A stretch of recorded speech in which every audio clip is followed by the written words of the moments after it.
колективен е повикот за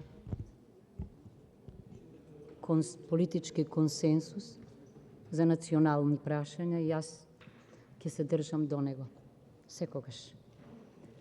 Меѓутоа, речникот или барањето за модерна опозиција веќе не е на таа линија. Бидете сигурна дека каде што нема модерна опозиција, сигурно нема и модерна власт. Зошто? Се менувале едните.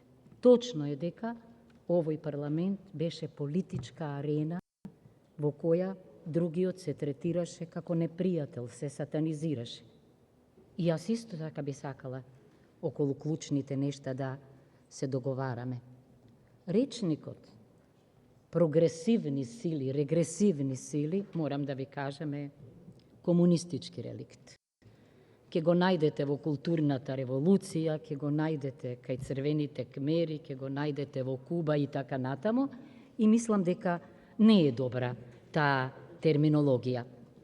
Тезата, може и Кастро, синтагмата или заложбата, филозофијата, како сакате, за едно општество за сите, морам да кажам дека ќе биде, ние велиме правниците, контрадиктио и надјекто, нешто противречно, ако не е сите граѓаните и индивидуи. Запомнете, во регионот веќе излегоа неколку изморени книги, каде што во насловот се вели Македонија на крстопат, помеѓу балканизацијата, така, или европеизацијата. Морам да го објаснам терминот. Само парламентарна демократија и граѓанско општество се природен амбиент за едно општество за сите. Нема едно општество на сите народи или на делови на народи, запомнете. Тоа е предграѓански и неполитички концепт. Забетониран идентитет. Не сум од сферата на архитектите, меѓутоа не е точно дека идентитетот е забетониран. Не.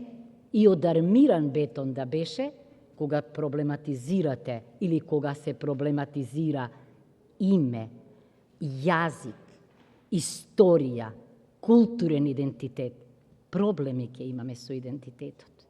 Не велам самите ние, но ние мораме да изградиме за етничка стратегија, кога некој тоа го оспорува, да го докажуваме. Се друго е илузионизам.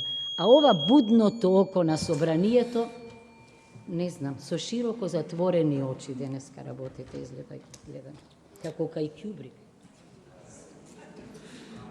Антонија Милошовски, реплик.